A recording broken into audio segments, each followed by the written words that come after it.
Hello everyone, this is homework number 21, multiplying polynomials. The first case is multiplying a monomial by a monomial.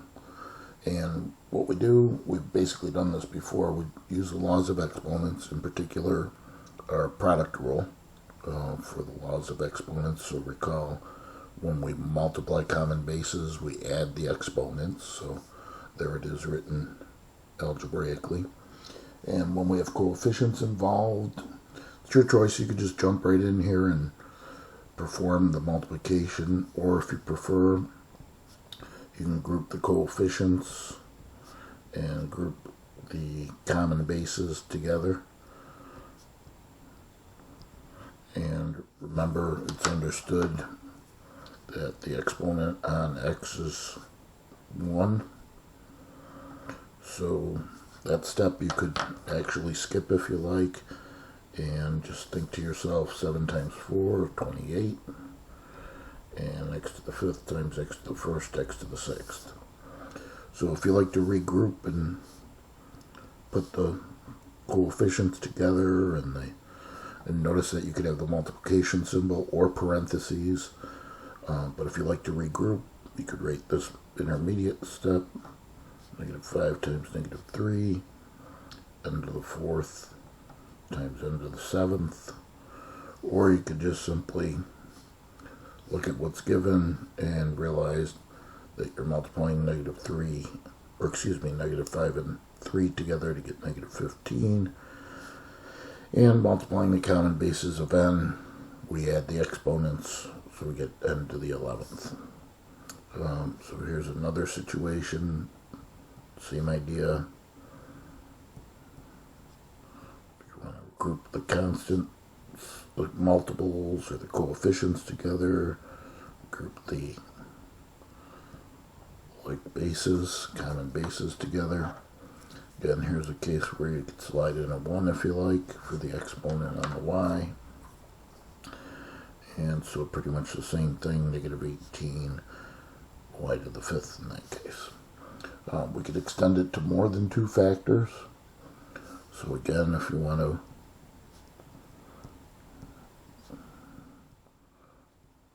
group the coefficients and group the common bases,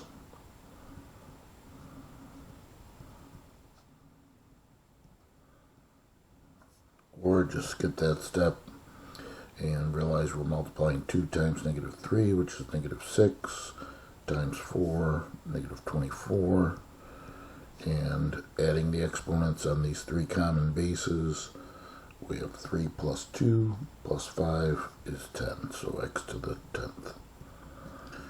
Okay, so then we get to multiplying a monomial by a polynomial, and we basically just use the distributive property in combination with the laws of exponents.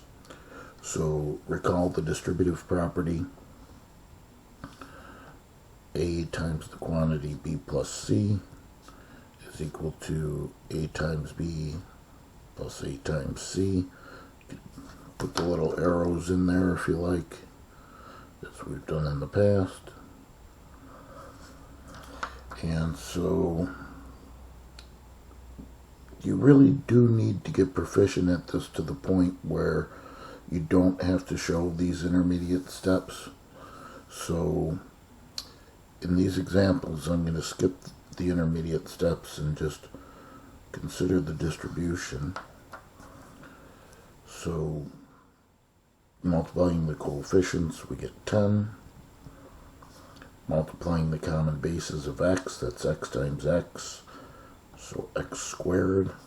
Again, it's understood that there's an exponent of 1 on each of those. And then distributing the 2x to the -3. 2 times -3 is -6, and the x tags along. Okay, so again, we'll skip that intermediate step and just show the distribution this way. So -3a times a would give -3a squared, and -3a times our 5 is negative 15a. And again, if you want to slide the ones in there for the exponents on that base of a, that's fine.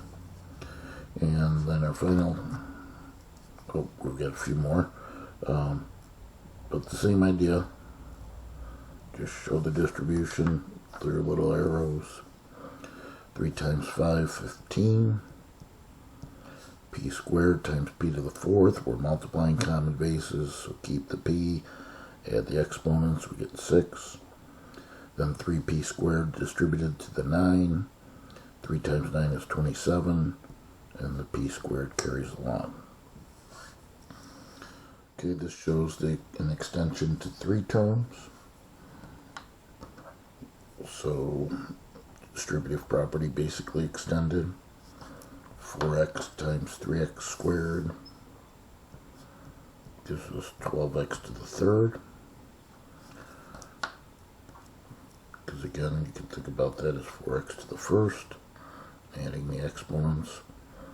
Then 4x times negative 2x. 4 times negative 2 is negative 8. X times x, x squared. And again, that's because there's the exponent of 1 understood there. And then distributing the 4x to the negative 1 as well, we get negative 4x. Okay, so then in the last example, kind of redundant here, but you'll see all these different situations. Again, distributing to each of these 3 terms. Get negative 2a times 3a squared.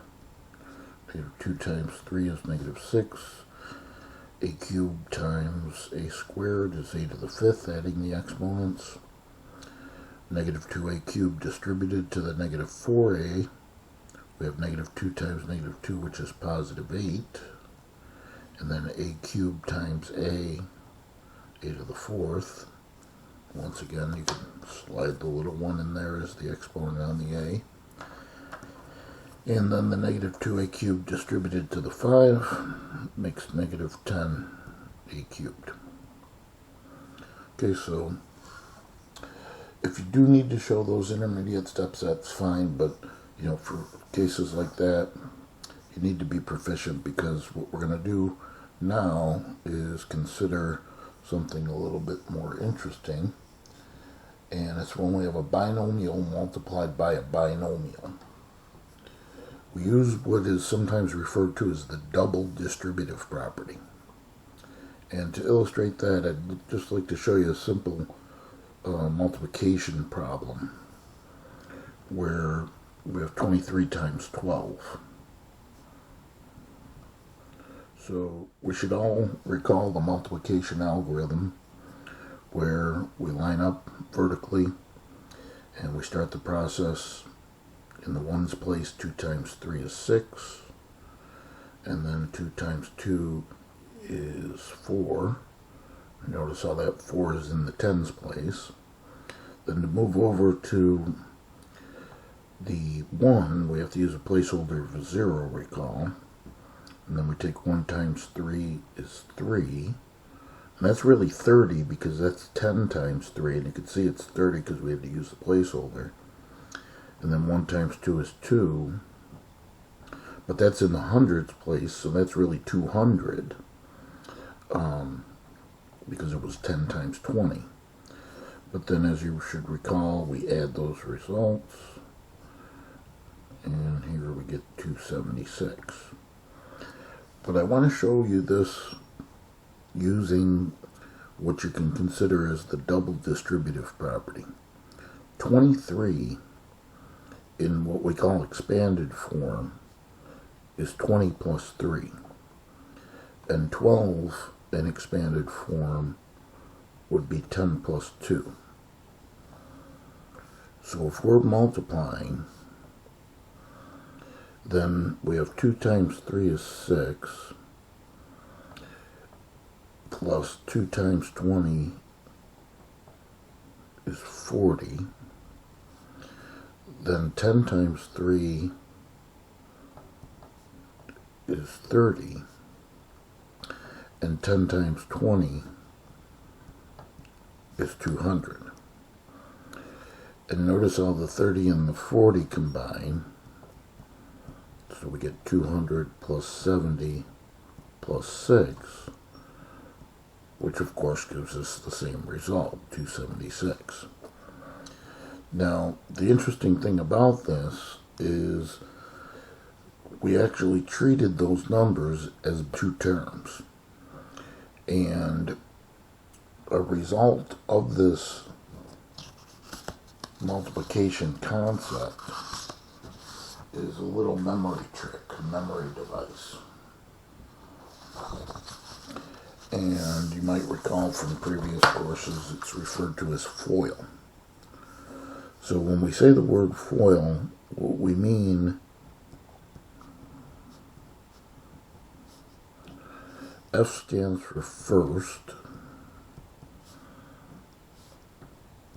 O stands for outer,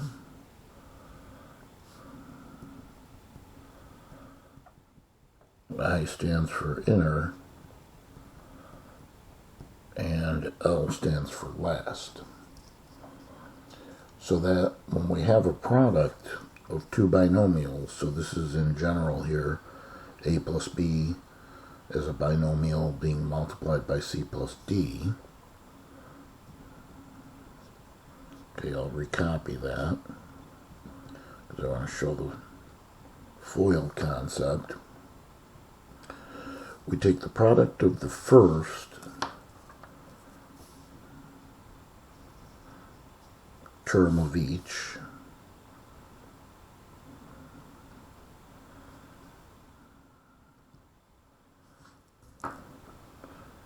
and that would be A times C. So that's what we mean by the first.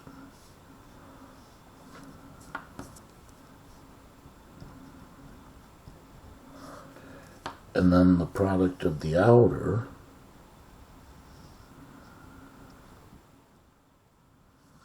would give us A times D.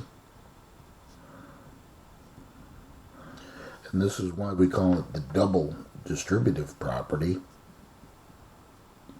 Because notice how the A was distributed to the C and the D, and now we're going to distribute the B to the C and the D. So double distributive. And B times C is represents the inner terms.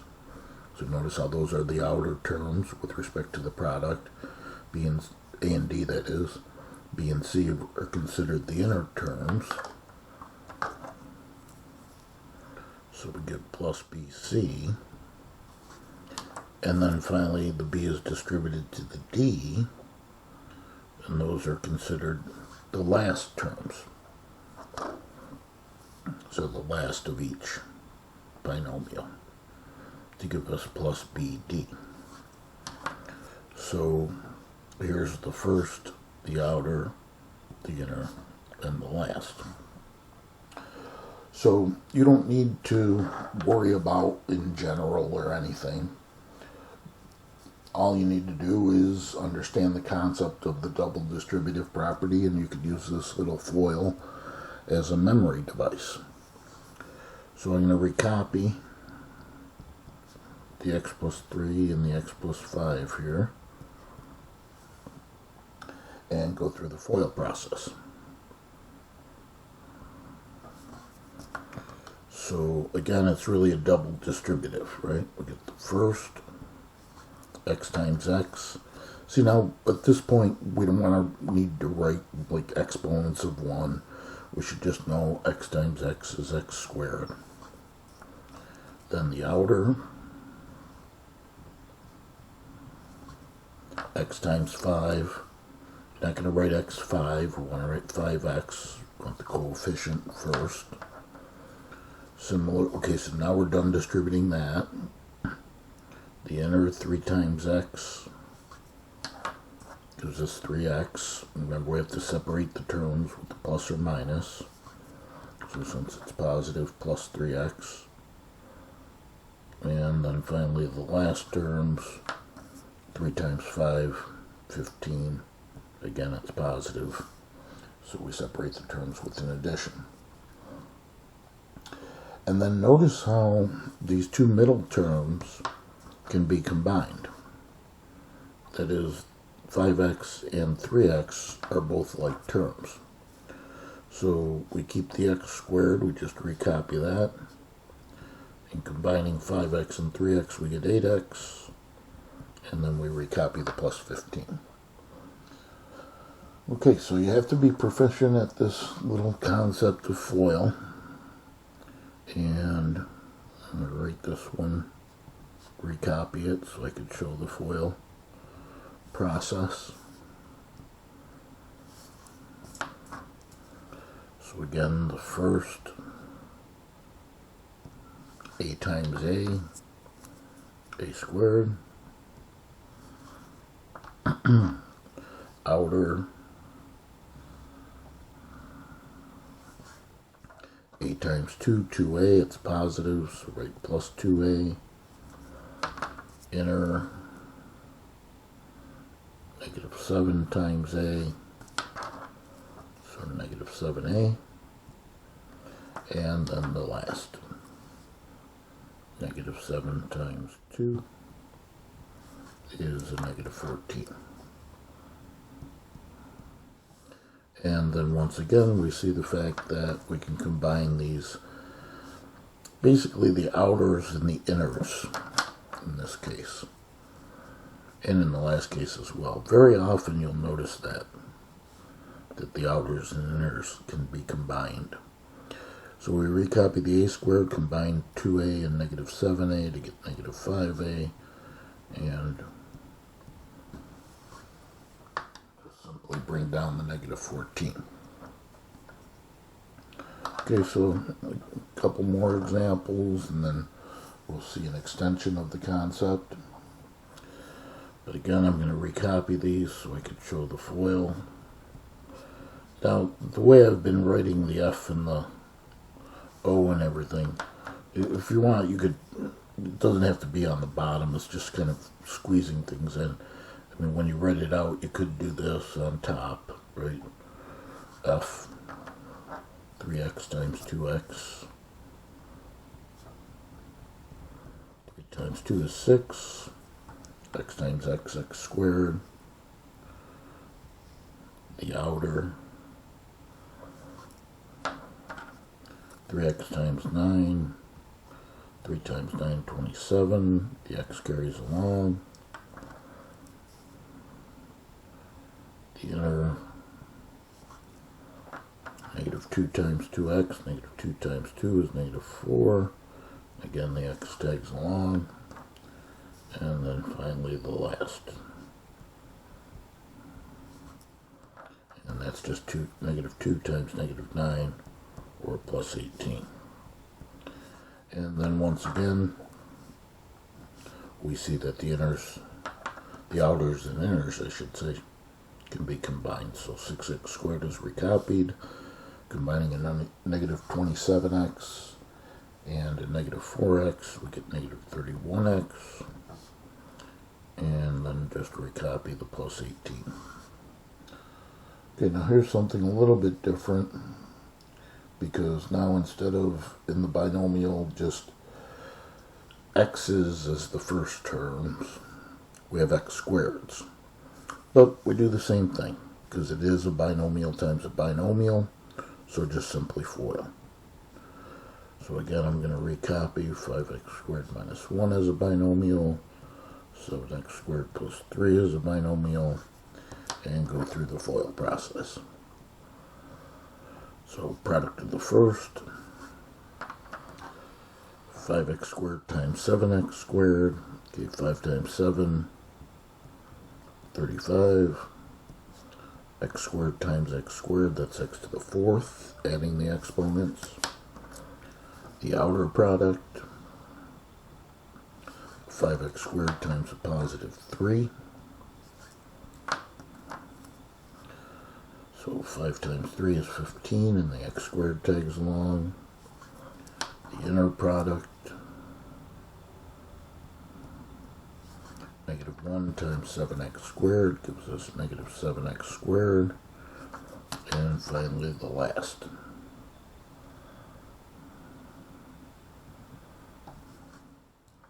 And that's just -1 times +3, or -3. And once again, we see like terms. The outers and the inners are both x squareds. So recopy the 35x to the 4th, combining 15x squared and -7x squared, we get +12x squared, and the -3 is just recopied. Of a binomial multiplied by a trinomial. And we don't have a little memory device for this. There's actually 6 steps involved, because we think of it as the double distributive property, where the first term of the binomial is distributed to each term of the trinomial, and similarly the second term of the binomial will be distributed to each term of the trinomial. So it's really like an extension of the FOIL method. So let me recopy so we could show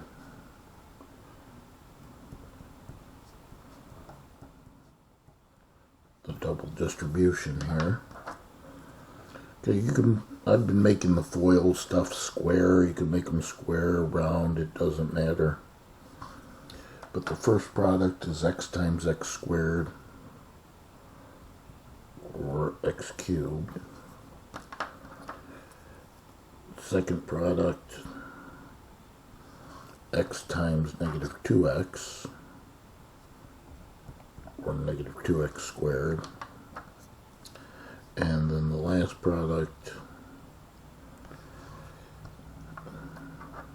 x times +7, or +7x. So now we're finished distributing the x. Now we distribute the -4. So -4 times x squared, -4x squared, -4 times a -2x is +8x, and a -4 distributed to the +7 gives -28. And notice how there's 6 terms.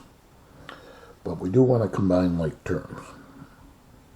And remember, we like to express, by convention, the polynomial in descending order of powers. So we recopy the x cubed because that's the only cubed term.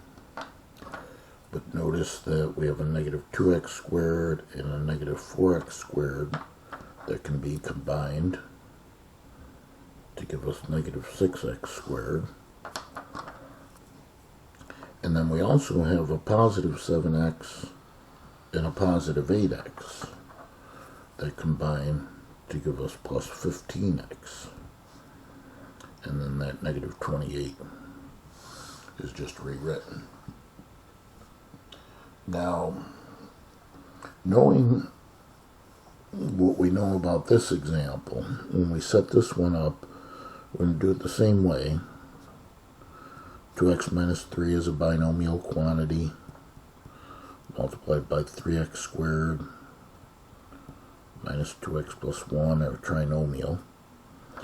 And the 2x gets distributed to each term of the trinomial, and the -3 gets distributed to each term of the trinomial. So 2x times 3x squared gives 6x squared. 2x distributed to the -2x gives -4x. And the 2x distributed to the 1 gives +2x. Now, I'm going to do something a little bit different than we did last time. Actually, I made a couple mistakes there. Let's regroup this.